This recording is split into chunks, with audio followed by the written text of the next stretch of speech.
కాన్షియస్గా 100 సార్లు చెప్తే అది నిజమైపోతుంది. అటువంటిది దాన్ని పదే పదే చెప్పడం ద్వారా, మాట్లాడటం ద్వారా, తప్పుడు ప్రచారంతో వాళ్ళ అధికారంలోకి వచ్చారు. రైట్, ఏది ఏమైనా కూడా ప్రజలకు తీర్పు ఇచ్చిన తర్వాత అధికార పక్షంగా కాంగ్రెస్ పార్టీకి అవకాశం ఇచ్చిండ్రు. నిర్మాణాత్మకమైన మామూలుగా కాదు, నిర్మాణాత్మకమైనటువంటి ఒక పటిష్టమైనటువంటి ప్రధాన ప్రతిపక్ష పాత్రగా ఇవాళ మాకు తప్పనిసరిగా మాకు 10 ఏళ్ల తర్వాత ప్రజలు కూడా అనుకున్నారేమో, 15 ఏళ్ళు పోరాటాలతో అనుభవం ఉన్నటువంటి పార్టీ మళ్ళీ ఒకసారి ఆ పాత్ర గుర్తు పెట్టకపోతే ఈ పోరాటాలను మర్చిపోతారేమో, వదిలేస్తారేమో అని అనుకోని ఇవాళ పాత్రను మార్చింది అంతే. ఇవాళ ఇప్పుడు ఒక పోరాటాల అనుభవంతో ఉన్నటువంటి పార్టీగా టీఆర్ఎస్ పార్టీకి ఇవాళ మళ్ళొకసారి మీరు తెలంగాణ కోసం నిలబడి కొట్లాటం అవసరము అన్న విషయాన్ని చెప్పడం కోసమే మా పాత్రను మార్చిండు. అంతే అనుకుంటున్నాం. అదే పెద్ద డిఫరెన్స్ కాదు, జస్ట్ 1.89 కాదండి. మీరు ఏ లెక్క తీసుకున్నా కూడా 1.89 less than 2% మా ఆ పాత్ర చెప్పారు. తప్పనిసరిగా ఆ పాత్రని సమర్థవంతంగా మాకేదో తెలంగాణ సమాజంలో ఈ 9.5 ఏళ్ల అనే కాంటెక్స్ట్లో రాజకీయాలు మిగతా అనేక సందర్భాల నేపథ్యంలో మాకేదో ఇండికేట్ చేయదలుచుకున్నారు, మాకేదో చెప్పదలుచుకున్నారు, దాన్ని గ్రహించినాం. చెప్తున్నాను పార్లమెంట్ ఎన్నికల్లో నన్ను చెప్పనియండి. గ్రహించినాం, మా పొరపాటు ఏదో లోపమేదో ఎందుకు ప్రజలు మాకు చెప్పదలుచుకునేది ఏమో గ్రహించినాం. వాటన్నిటిని కూడా ఆత్మపరిశీలన చేసుకుంటాం, సరిదిద్దుకొని మళ్ళీ పదునైన వ్యూహంతో శక్తివంతంగా ప్రజలు అప్పజెప్పినటువంటి పాత్రని తప్పనిసరిగా తెలంగాణ ప్రజల పక్షాన, తెలంగాణ ఆత్మని దానికి అనుగుణంగా, ఆకాంక్షలకు అనుగుణంగా ఇవాళ బీఆర్ఎస్ కేసీఆర్ గారే శ్రీరామ రక్ష అని చెప్పేసి తెలంగాణ ప్రజలు 3 నెలలే కదా.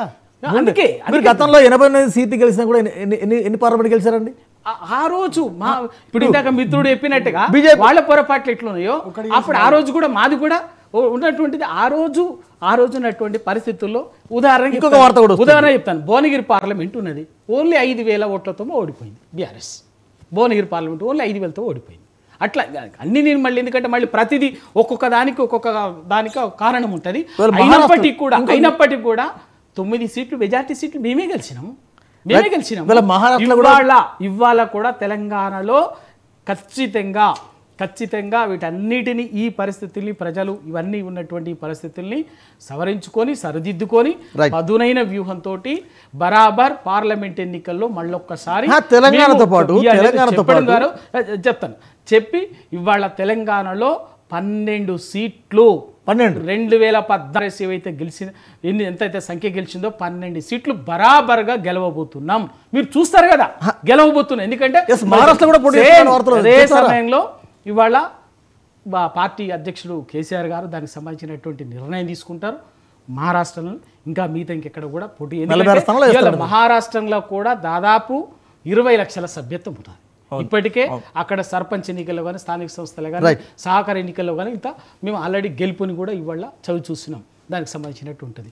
తప్పనిసరిగా మహారాష్ట్ర మా అధ్యక్షుల వారు నిర్ణయిస్తారు, గెలుస్తాం. దాన్ని ఎట్లా ఉంటుంది ఫలితం అనేది తప్పనిసరిగా రేపు జాతీయ రాజకీయాల్లో ఇటు రాష్ట్ర అసెంబ్లీలో నిర్మాణాత్మకమైనటువంటి సమర్థవంతమైనటువంటి ప్రతిపక్షం, కేంద్రంలో సమర్థవంతమైనటువంటి పాత్రను పోషించము. ఒక పాయింట్ పల్లె రవికుమార్ గారు ఇంతకుముందు అన్నారు, తెలంగాణ ప్రజలు మాకు ఒక పనిచ్చిర్రు, మాది పోరాటాలు చేసినటువంటి పార్టీ, మా పార్టీ పోరాట పందాతో మేము అధికారంలోకి వచ్చినటువంటి పార్టీ, ప్రజలు మాకు మళ్ళీ పోరాటం చేయమని చెప్పేసి మాకు ఈ పాత్రని ఇచ్చిన, ప్రతిపక్ష పాత్రని ఇచ్చారని చెప్పేసి ఇంతకుముందు అన్నారు. అంటే దాని అర్థమైన తెలంగాణ ప్రజలు ఇచ్చినటువంటి తీర్పు ఏది ఉందో మీరు మీ యొక్క అస్సలు ఏదైతే ఆ పని కాదని దేశం మొత్తం తిరగనికే పోతున్నారు, పోతున్నారని చెప్పేసి మళ్ళీ తెలంగాణలో ఉండండి, తెలంగాణ కోసం పోరాటం అని చెప్పేసి ఆయన ఆ పాత్ర ఇచ్చారని చెప్పేసి ఇప్పుడే రవికుమార్ అని అన్నారు. మళ్ళీ మహారాష్ట్ర పోవడం ఎందుకు, మళ్ళీ మిగతా చోట పోవడం ఎందుకు, వాటన్నిటి చూడడం ఎందుకు, తెలంగాణలో పని చేసుకోండి. ఇంకో విషయం చెప్తా, తెలంగాణలో ఒకవేళ పార్లమెంట్ ఎలక్షన్లో మీకు ఓటు వేసినా కూడా వృధా అని చెప్పేసి తెలంగాణ ప్రజలు ఆలోచించట్లేదా? ఇప్పుడు ఆలోచించరా? మరి తెలంగాణ కోసం ఆలోచించని చెప్పేసి చెప్తారు. అందుకే నేనేమంటున్నా, ఒక పాయింట్ మాత్రం గుర్తుపెట్టుకోవాలి, మీరు తెలంగాణ సెంటిమెంట్ని వదిలేసిరు, తెలంగాణ ఉద్యమ పందాన్ని వదిలేసినారు, తెలంగాణ ఆకాంక్షలు మీరు వదిలేసిరు. మీది ప్రాంతీయ పార్టీ, తెలంగాణ కోసం మీరు పోరాడినటువంటి పార్టీ, దాన్ని అందరూ ఒప్పుకుంటారు. మీరు ఆ పందాలో పని చేసుకుంటూ పోతే ప్రజలు మళ్ళీ మీకు మళ్ళీ నెక్స్ట్ వచ్చే అసెంబ్లీ ఎలక్షన్లో ఆశీర్వదిస్తారు. మీరు మళ్ళీ పార్లమెంట్ 12 సీట్లు 13 సీట్లు అని మీరు మాట్లాడుకుంటూ పోతే మళ్ళీ మీకు 1 2 ఇచ్చే పరిస్థితి వస్తుంది. అది కొంచెం ఏమీ లేదు. తెలంగాణలోను బయటను కూడా తప్పనిసరిగా మా జాతీయ అధ్యక్షుడు కేసీఆర్ గారు నిర్ణయించి అన్ని కోణాల్లో ఆలోచించి తప్పనిసరిగా ఉంటుంది. మీరు ఊహించే ఉంచుకున్నది కాస్త పోతుందేమో. ఒకసారి మహారాష్ట్రలో 46 స్థానాల్లో పోటీ చేసేందుకు వాళ్ళు ప్లాన్ చేస్తున్నారు. ఓపెన్ చేసి దాంట్లో ఏం దాపరకం లేదు. 20 లక్షల సభ్యత్వాలు ఉన్నాయి. మొన్న లోకల్ బాడీస్లో కొంత పర్ఫార్మెన్స్ ఉంచారు. 46 స్థానాల్లో అక్కడ పోటీ చేస్తారు. 15-16 స్థానాల్లో ఇక్కడ పోటీ చేస్తారు. ఏమంటావు 46, 20, 17 కాదు, ఆంధ్ర రాష్ట్రంలో 25 కూడా పోటీ చేయాలని చెప్తున్నాం. ఆంధ్ర రాష్ట్రంలో మీ శాఖ ఉంది కదా, మీ శాఖకు అధ్యక్షుడు ఉన్నాడు, అక్కడ కూడా 25 పార్లమెంట్ స్థానాలు ఉన్నాయి. మీ దోస్తులే అక్కడ ఉన్నారు కదా, వైఎస్ జగన్మోహన్ రెడ్డి గారు మీరు అంతా ఉన్నారు కదా, మరి కలిసి పోటీ చేయండి. ఎవరు వద్దన్నా, మేము ఏమవుతాంలే. మీరు ఎక్కడ పోటీ చేసి కాదు, మహారాష్ట్రలో పోటీ చేయాలా, దేశవ్యాప్తంగా కూడా పోటీ చేయండి. పెట్టినటువంటి ఆంధ్ర రాష్ట్రంలో శాఖ అధ్యక్షుడు ఉన్నాడు, అక్కడ కూడా పోటీ చేయండి. మంచి పర్ఫార్మెన్స్ చూపించని చెప్తాం. ఎందుకంటే మేము ప్రజాస్వామ్యం బతుకుండాలని చెప్పి కోరుకునే పార్టీ మాది. అన్ని పార్టీలు ఉండాలా, అందులో మేము ఉండాలని చెప్పి కోరుకుంటాం. భారతీయ జనతా పార్టీలాగా మేము ఒక్కలే ఉండాలా, డెమోక్రసీ బతుకుతుందని ఉండొద్దని చెప్పి కోరుకునే వాళ్ళం కాదు. ఎందుకంటే నేషనల్ డెమోక్రటిక్ అలయన్స్ అని పెట్టుకున్నారు. ఆ డెమోక్రసీ తీసేయాలి ఇప్పుడు. ఎందుకంటే ప్రతిపక్ష పార్టీలకు అసలు అవకాశం లేదు పార్లమెంట్లో. కాబట్టి భారతీయ జనతా పార్టీ అయినా ఇప్పుడు BRS party Bharatiya Janata party ఒకటేది చాలా స్పష్టం. ఇప్పుడు పార్లమెంట్ సమావేశాలు జరుగుతుంటే వీళ్ళ సభ్యులందరూ మీరు మొన్న సక్సెస్ అయ్యారండి. కాంగ్రెస్ పార్టీ బీఆర్ఎస్ బీజేపీ ఒకటే ప్రచారం చేయడంలో. సార్ ఇప్పుడు ఆఫ్టర్ ఎలక్షన్ అదే జరిగింది కదా, 150 మంది సభ్యులంతా బయట ఉన్నారు. బీఆర్ఎస్ పార్టీ ఇప్పుడు అలానే ఉన్నారు పార్లమెంట్లో. 14 రోజుల్లో 18 బిల్లులు పాస్ అయినాయి. దానికి మొత్తం భారతీయ జనతా పార్టీ మీద ఏం మాట్లాడకుండా ఇప్పుడు చూస్తున్నాడు.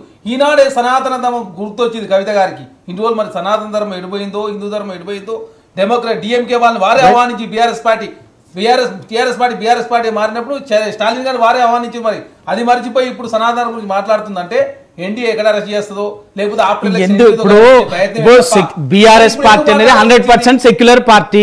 ఎందుకంటే మీ 100% సెక్యులర్ పార్టీ ఇవాళ ఎన్నో విమర్శలు వచ్చినా ఎవరు మాట్లాడినా కూడా ప్రభుత్వం ముఖ్యమంత్రి కేసీఆర్ గారు ఉన్నప్పుడు అది యాదాద్రి టెంపుల్ని ధైర్యంగా నిర్మించినటువంటి దాన్ని అట్లనే సేమ్ మిగతా క్రిస్టియానిటీని కానీ క్రిస్టియన్స్ సంబంధించినటువంటి వ్యవహారాలని కానీ ముస్లింలకు సంబంధించినటువంటి వ్యవహారాలని కూడా సమంగా ఒక సామరస్యంగా సెక్యులర్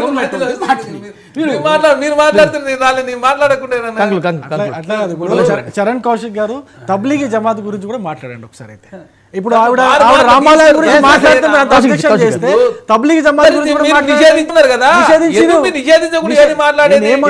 దానికి అమిత్ షా గారు పోయారు గతంలో. ఆయన ముక్కు నేలకు రాయాలి మరి అమిత్ షా గారు. దానికి అమిత్ షా గారు పోయిరు. మీరు దేశంలో ప్రధానమంత్రిగా ఉన్నారు, వారు హోమ్ మినిస్టర్. మీరు నిషేధిస్తే అయిపోదు కదా. నిషేధించిన సంవత్సరం ఫండ్స్ ఇస్తే అనాలా. గత సంప్రదాయాన్ని కంటిన్యూ చేసే కార్యక్రమంలో ముందుకు పోతా ఉంది. ఇవన్నీ ఎంతసేపు భారతీయ జనతా పార్టీ విద్వేషాలు రెచ్చగొట్టే ప్రసంగాలే కదా. జనవరిలో రామ మందిరం ఎలక్షన్ పోతున్నారు. మీరు ఎంతసేపు సెంటిమెంట్ రెచ్చగొట్టుండే కదా. మీరు చేసిన డెవలప్మెంట్ బోర్డు ఎలక్షన్ కి మేము ఒప్పుకుంటూ అందరం స్వాగతిస్తాం, తప్పేం లేదు.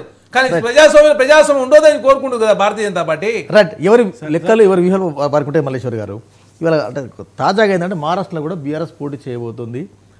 పార్టీ అధినేత కేసీఆర్ చాలా సీరియస్గా రివ్యూ చేస్తున్నారు. ఇక్కడ 46 స్థానాలు, అక్కడ 46, ఇక్కడ దాదాపు 16 స్థానాలు. ఇప్పుడు ఎవరు అవునన్నా కాదనుకున్నా కేసీఆర్ ఒక పీకే కంటే ఒక కనుగోలు కంటే కూడా పెద్ద వ్యూహకర్త. అందులో ఎలాంటి సంకోచం లేదు. నిన్న మరి ఆ వ్యూహాలు ఈ తెలంగాణలో ఏమైనాయి అనేది మీకు కూడా డౌట్ రావచ్చు. కానీ వ్యూహాలకు కౌశిక్ అది అడుగుతారు, అది అడుగుతారు కదా.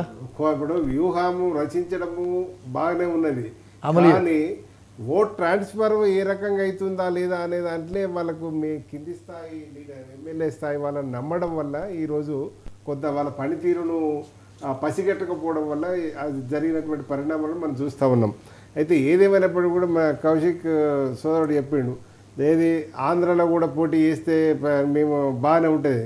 ఆంధ్రలో కేసీఆర్ చేస్తారా చేయడా అనేది కేసీఆర్ గారికి అదొక వ్యూహం. ఆయన పెద్ద వ్యూహకర్త అని చెప్పుకుంటున్నప్పుడు ఎందుకు చేస్తారు? ఇవాళ చంద్రబాబు నాయుడు పోటీ చేయకపోవడం వల్లే కదా ఈరోజు కాంగ్రెస్ నీకు ఇక్కడ తెలంగాణలో కలిసి వచ్చింది.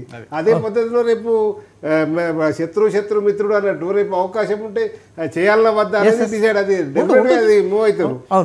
కాబట్టి కాంగ్రెస్ను లేవకుండానే మరి చేయాలనుకున్నప్పుడు ఏంటంటే రకరకాల వ్యూహాలు ఉంటాయి. బీఆర్ఎస్ బీజేపీ పొత్తు ఉన్నదా, లేకపోతే వాళ్ళిద్దరూ ఒక తాను ముక్కలా అనేది